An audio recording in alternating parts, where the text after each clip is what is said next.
ஒரு வழியா தமிழ்நாட்டின் சட்டமன்ற தேர்தலுடைய முடிவுகள் இன்னைக்கு வந்துட்டு நல்லபடியா வெளியாகி முடிந்து விட்டது. குறிப்பா பாத்தீங்கன்னா வந்துட்டு நிறைய கட்சியை சார்ந்தவர்கள் தமிழக வெற்றி கழகம் இந்த தேர்தலில் ஒரு தொகுதி கூட ஜெயிக்காது அப்படின்னு சொல்லி சொன்னாங்க. குறிப்பா ரங்கராஜ் பாண்டே அவர்கள் வந்துட்டு ஒற்றை இலக்கம் 7 to 9 தொகுதிகள் மட்டும்தான் வந்துட்டு ஜெயிக்க வாய்ப்பு இருக்குன்னு சொன்னாங்க. அது மட்டும் இல்லாம நாம் தமிழர் கட்சியை சார்ந்த சாட்டை முருகன் வந்துட்டு சாட்டை துறைமுருகன் இருக்கார், அவர் என்ன சொன்னாருன்னா, அதாவது தாவேக்கா எழுதி வச்சுக்கோங்க ஒரு தொகுதியிலோட ஜெயிக்காது அப்படின்னா சொன்னவங்களுக்கு மத்தியில இன்னைக்கு தாவேக கட்சி 107 தொகுதியில், அதாவது 34.94% பெரும்பான்மையா வந்து ஜெயிச்சு தங்களுடைய வெற்றியை வந்து பதிவு செஞ்சிருக்காங்க. பல வருடத்தை அந்த சகாப்தத்தையும் மாத்தி எழுதி வச்சிருக்காங்க, வரலாறையும் மாத்தி எழுதி வச்சிருக்காங்க. 2ஆம் இடத்துல வந்து திமுக, 3ஆம் இடத்துல வந்து அதிமுக சொல்லி வந்திருக்காங்க. இந்த மிகப்பெரிய ஒரு வெற்றிக்கு சொந்தக்காரர் வந்து தாவேக கட்சி தலைவர் விஜய் அவர்கள். எப்படி வந்து எம்ஜிஆர் அவர்கள் அதாவது மருத்துவமனையில் அமெரிக்கால இருந்துக்கிட்டு மருத்துவமனையில் இருந்துக்கிட்டு ஜெயிச்சாரோ, அவங்கன்னா வந்துக்கிட்டு மிகப்பெரிய ஒரு அனுபவம் உள்ள ஒரு நபர்கள். அவங்கன்னா வந்துட்டு எம்ஜிஆர் வந்து சொல்லுவாங்க, நிறைய அரசியல் தலைவர்கள் வந்து அனுபவம் இருக்கு, அவங்க ஜெயிப்பாங்க. எப்படி வந்து எம்ஜிஆர் அவர்கள் அமெரிக்க மருத்துவமனையில் இருந்துக்கிட்டே இங்கே தமிழ்நாட்டில் ஜெயிச்சாரோ, அதே மாதிரி மிக குறுகிய காலகட்டத்தில் விஜய் அவர்கள் தன்னுடைய பேரையும் தான் வந்து தனக்காக ஒதுக்கப்பட்ட விசில் சின்னத்தையுமே வச்சுக்கிட்டு எந்த ஒரு வேட்பாளரையும் ஒவ்வொரு தொகுதியிலையும் கண்ணு முன்னாடி காட்டாம ஒரே ஒரு மனுஷன் விஜய் மற்றும் விசில் சின்னம், இந்த ரெண்டு விஷயத்தை வச்சு ஒரு மிகப்பெரிய ஒரு மேஜிக்கை பண்ணி காமிச்சிருக்காரு. அதுக்கு கிடைச்ச ஒரு மிகப்பெரிய வெற்றி தான் இந்த 2026ஆம் ஆண்டு தமிழக சட்டசபை தேர்தலில் கிடைச்ச ஒரு மிகப்பெரிய ஒரு வெற்றிங்க. எப்படி கொஞ்சம் யோசிச்சு பாருங்க, மக்களே எதிர்பார்த்திருக்க மாட்டாங்க. கண்டிப்பா வந்துட்டு ஓரளவுக்கு தான் ஜெயிப்பாங்க அப்படின்னு நினைச்சுக்கிட்டு இருந்த ஒவ்வொரு வீட்டில் இருக்கக்கூடிய பெண்கள், குறிப்பா பெண்கள், இளைஞர்கள், இளைஞர்கள், இவங்கெல்லாம் வந்துக்கிட்டு ஏதோ விஜய் வந்து கொஞ்சமாவது ஜெயிப்பார்னு நினைச்சா திடீர்னு பார்த்தா வந்துக்கிட்டு 90, 75, 90, 100 அப்படி இத்தனை அனுபவம் உள்ள, இத்தனை வருஷம் ஆண்ட அனுபவம் உள்ள அரசியல் கட்சியில தூக்கி சாப்பிட்ற அளவுக்கு வந்து ஒரு மிகப்பெரிய ஒரு மேஜிக்கை பண்ணி விட்டாருங்க. அது எல்லாத்துக்குமே கிடைச்ச விஜயை நம்பி ஓட்டு போட்டவங்க கத்திரிக்கு எதிர்பார்க்காத ஒரு வெற்றின்னு கண்டிப்பா சொல்லி ஆகணும்.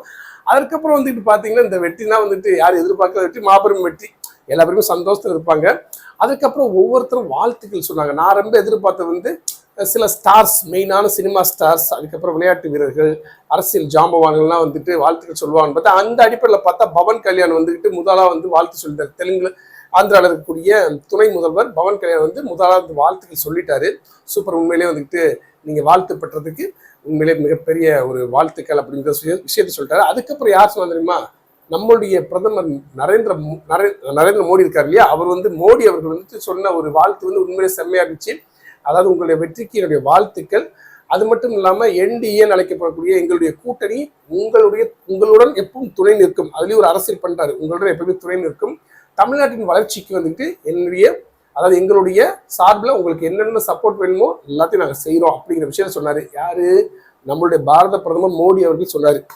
அப்போ பக்கத்துல இருக்கவங்க நிறைய பேர் வந்து கண்டிப்பா விஷ் பண்ணுமா இல்லையா, அப்படிங்கிறப்ப வந்துக்கிட்டு நம்மளுடைய சிம்பு அவர்கள் சொல்றாரு, அண்ணன் ரொம்ப சந்தோஷங்க, நீங்க வந்து தேர்தலில் வந்து வெற்றி அடைஞ்சதுக்கு எனக்கு அவ்வளவு சந்தோஷமா இருக்குன்னு சொல்லி நடிகர் சிம்பு வந்து வாழ்த்துக்கள் சொல்லியிருந்தாரு. அதுக்கப்புறம் வந்து சிவகுமார் இருக்கார் இல்லையா, சூர்யாவோட அப்பா சிவகுமார் வந்து, தம்பி விஜய், உண்மையிலேயே உன்னுடைய வெற்றிக்கு என்னுடைய மனப்பூர்வ வாழ்த்துக்கள். அதுக்கப்புறம் குறிப்பிட்டு சொல்லியிருக்காரு, என்னன்னு சொன்னாரு, தம்பி உன்னை நம்பி வந்துக்கிட்டு இந்த தமிழ்நாடை வந்து கையில கொடுத்துருக்கோம், நீ வந்து சிறப்பான பாதைக்கு வந்து தமிழ்நாடை கொண்டு வரணுங்கிற ஒரு விஷயத்த சொல்லியிருக்காரு. உண்மையிலேயே பெரிய மனுஷன் தான் அப்படிங்கிற அளவுக்கு வந்துக்கிட்டு சிறப்பான ஒரு வாழ்த்துக்கள் சொல்றாரு. அதுக்கப்புறம் நம்மளுடைய உலக நாயகன் கமல்ஹாசன் அவர்கள் வந்துக்கிட்டு இவங்கள மாதிரி வாழ்த்து சொல்லியிருப்பாருன்னு பார்த்தா அவர் என்ன வாழ்த்துக்கள் சொல்லியிருக்காரு நம்மளுடைய கமல்ஹாசன் அவர்கள். அதாவது இந்த தேர்தல் ஜனநாயகத்துல இந்த தேர்தல்ங்கிறது ஒரு அங்கம்தான். இந்த ஜனநாயகத்துல தேர்தல் என்பது ஒரு அங்கம் மட்டும்தான். இங்க வந்து யாருக்குமே ஒரு நிலையான வெற்றி கிடையாது.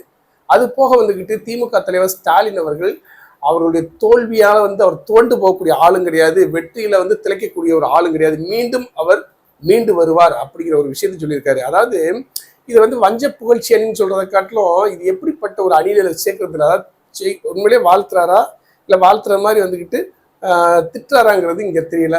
அதுக்கப்புறம் பார்த்தீங்கன்னா என்னுடைய தலைவர், நான் வந்து சின்ன வயசுல வந்து விரும்பி பார்க்கக்கூடிய சூப்பர் ஸ்டார் ரஜினி அவர்களுடைய வாழ்த்துக்காக வந்து நான் ரொம்ப எதிர்பார்த்தேன். இன்னமும் வாழ்த்துக்கள் சொல்லலை, இன்னும் அவர்கிட்ட வரல. அப்படி வந்தாலும் வந்துட்டு அவர் நியூட்ரலைஸ்டா தான் வந்து ஒரு வாழ்த்துக்கள் சொல்லுவாரு. அந்த வாழ்த்து வந்து டிஎம்கே ஏடிஎம்கே அவங்களையும் காயப்படுத்தாது, விஜய் அவர்களுக்கும் அதிகமான வந்து ஒரு சந்தோஷத்தை கொடுக்காத அளவுக்கு வந்துட்டு ஒரு வாழ்த்துக்கள் சொல்லுவார் அவர் வந்து. அந்த வாழ்த்தை பொறுத்து பார்ப்போம். அதுக்கப்புறம் நம்மளுடைய விஜயை வந்து அதிக விமர்சனம் பண்ண பிரகாஷ் ராஜ் அவர்கள் வந்து என்ன சொல்லியிருக்காருன்னா, அது ரொம்ப இன்ட்ரெஸ்டிங்கான ஒரு வாழ்த்து மாதிரி இருக்குங்க. அதாவது இந்த தேர்தலில் வெற்றி பெற்ற டிவிகே தலைவர் விஜய்க்கு வந்து என்னுடைய வாழ்த்துக்கள். அது போக காமராஜரையே தோக்க வச்சாங்க, அது மாதிரி வந்துக்கிட்டு ஸ்டாலின் அவர்கள் வந்து தோக்க வச்சிட்டாங்கன்னு சொல்லி காமராஜரை வந்து ஸ்டாலின் அவர்களுடைய வந்து கம்பேர் பண்றாரு. நான் அதுக்குள்ள டீப்பா போக விரும்பல. காமராஜருடன் எந்த தலைவரையும் ஒப்பிட முடியாதுங்கிறது தான் என்னுடைய கூற்று. அதுல வந்து ஸ்டாலின் அவர்கள் மட்டும் ஒரு விதிவிலக்கு கிடையாது. எந்த ஒரு தலைவரையும் கம்பேர் பண்ண முடியாது. ஆனா பிரகாஷ் ராஜ் அவர்கள் சொன்னது வந்துக்கிட்டு வாழ்த்துக்கள் அல்ல, திட்டுதான், அது மாதிரி சொல்லியிருக்காரு. இருந்தாலும் இந்த இடத்துல நான் என்ன சொல்றேன்னா, காமராஜரை வந்து தோக்க வச்சது மாதிரி ஸ்டாலின் அவர்கள் தோற்க வச்சுட்டாங்கன்னு சொல்லி பிரகாஷ் ராஜ் சொன்னாலும் அதுல ஒரு உண்மை இருக்கு. எப்படி தெரியுமா? காமராஜரை தோற்க வச்சது மாதிரி இவரை வந்து தோற்க வைக்கல, இவரை வந்து வெளியாக்கியாச்சு. இப்போ புதுசா காமராஜரை மாதிரி ஒரு ஆட்சி கொடுக்குறதுக்காக வந்து விஜய் வந்திருக்காருங்கிறது தான் நாங்க எடுத்துக்கிட்டோம்.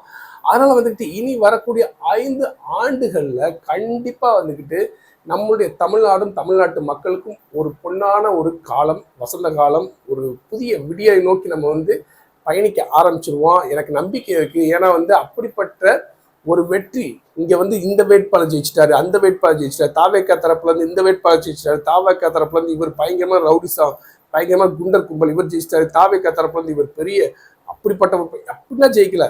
தாவேக்காவோட வேட்பாளர் பேர் யாருக்குமே வந்து கண்டிப்பா பெரும்பான்மையான ஓட்டு போட்ட மக்கள் யாருக்குமே தெரியாதுங்க.